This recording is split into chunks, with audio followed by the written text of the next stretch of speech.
तो hello everyone, मैं हूं आशिका सिन्हा और स्वागत है आपका स्कूल शिक्षा के इस ऑनलाइन लर्निंग प्लेटफॉर्म पे। आज के इस वीडियो में हम लोग बात करने वाले हैं जो हमारा इंडियन कॉन्स्टिट्यूशन है उसके सारे इंपॉर्टेंट आर्टिकल्स के बारे में। ठीक है, सारे इंपॉर्टेंट आर्टिकल्स के बारे में यहाँ पे हम लोग बात करने वाले हैं।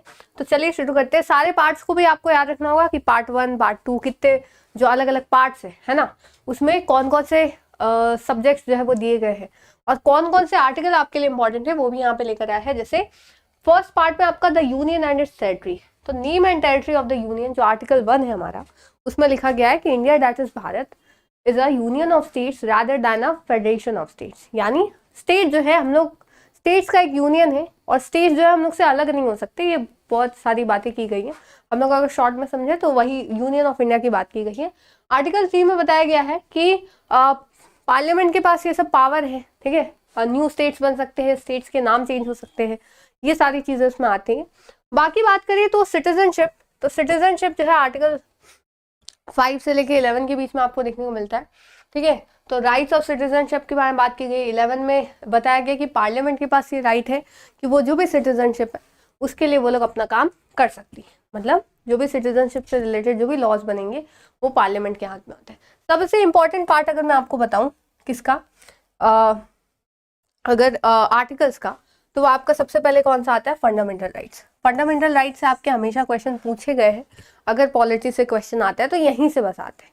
तो आप बाकियों को भी देख लीजिएगा, लेकिन सबसे अच्छे से जो है फंडामेंटल राइट्स के बारे में यहाँ पे देखिएगा। जैसे हमने ऑलरेडी फंडामेंटल राइट्स के आर्टिकल्स को डिस्कस किया हुआ और ज़्यादा डिटेल में, तो वहाँ से भी देख सकते हो। ठीक है, तो आप ये देख सकते हो आर्टिकल 15, 14, आर्टिकल 14 से 18 आपका राइट टू इक्वालिटी आता है ना। 19 to 22 आपका फ्रीडम ऑफ राइट आता है, जिसमें इससे भी पूछा गया, आर्टिकल 21 आपका आया था, है ना। 25 से 28 आपका क्या आता है, फ्रीडम ऑफ रिलीजन, है ना। ये है, बहुत सारी चीजें आपको आती हैं। फिर पार्ट 4 की बात करें तो डायरेक्टिव प्रिंसिपल्स आपको यहाँ दी गई। डायरेक्टिव प्रिंसिपल्स क्या होते हैं कि जो ऐसी लिस्ट है जो स्टेट्स जो है वो अप्लाई कर सकता है अपने रूल में। ठीक है, अब वो ये नहीं होते कि आप उस पर जो है वो अपील कर सकते हो कि इसको लागू किया जाए।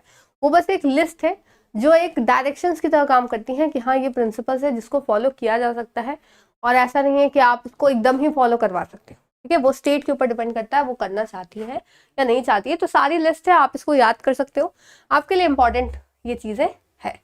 फिर फंडामेंटल ड्यूटीज समझ लीजिएगा, हमारी 11 फंडामेंटल ड्यूटीज है ना। 11 फंडामेंटल ड्यूटीज है। तो ये फंडामेंटल ड्यूटीज आपको पूरी याद करने की जरूरत नहीं है, लेकिन ये जरूर याद रखिएगा कि article 51A that is in the part 4 of our constitution, fundamental duties जो है वो दिए गए। ठीक है, फंडामेंटल ड्यूटीज जो है वो दिए गए। यूनियन में आपको सारे याद करने की जरूरत नहीं है, कुछ कुछ इंपॉर्टेंट है, जैसे प्रेसिडेंट के पास पावर है ना। 74 आप याद कर सकते हो, 78 याद रख सकते हो, 85 याद रख सकते हो। तो कुछ कुछ ऐसे आर्टिकल्स है जो आपको याद करने की जरूरत है। बाकी बात करें स्टेट्स के बारे में, पावर भी है, जैसे अपॉइंटमेंट ऑफ गवर्नर 155 में बताया गया है ना। लेजिस्लेटिव काउंसिल के बारे में 169 में बताया गया। Union territories 239, administration of union territories के बारे में बताया गया पार्ट 8 में। और पार्ट 9 में आपको पंचायत है, ये भी आपको ध्यान रखना है। ठीक है, तो और भी पार्ट्स है, लेकिन आप अगर बेसिक समझने की ट्राई करो कि कौन कौन से आर्टिकल्स हमारे लिए जरूरी है, तो वो यही आर्टिकल्स है। ठीक है, वो यही आर्टिकल्स है, इसको ध्यान रखिएगा। बाकी याद करने वाली चीजें आप चाहो तो इसको याद कर सकते हो। इसमें अगर सबसे इंपॉर्टेंट आपके लिए अगर कोई है तो वो आपके फंडामेंटल राइट्स हो जाते हैं।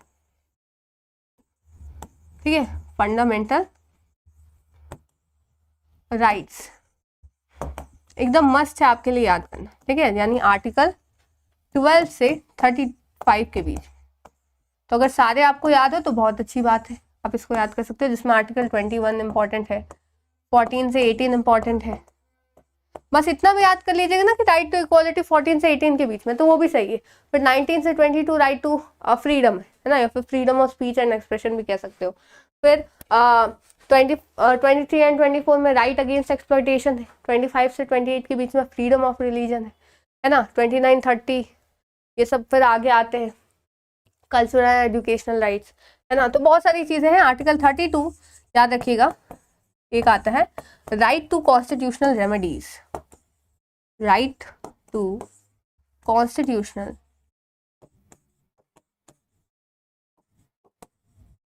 रेमेडीज।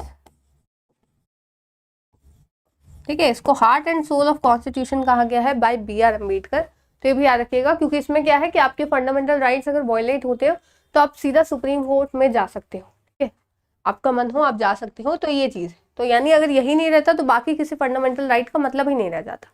तो ये चीज़ यहाँ पे बताई गई है। बाकी अगर डिटेल में आप इसको समझना चाहते हो तो आप अग्नि बैच भी ज्वाइन कर सकते हो हमारा, जहाँ पे आपको डिटेल थ्योरी क्लासेस है ना, PPT नोट्स और टेस्ट सीरीज, प्रैक्टिस सेट, हर एक चीज़ मिलती है।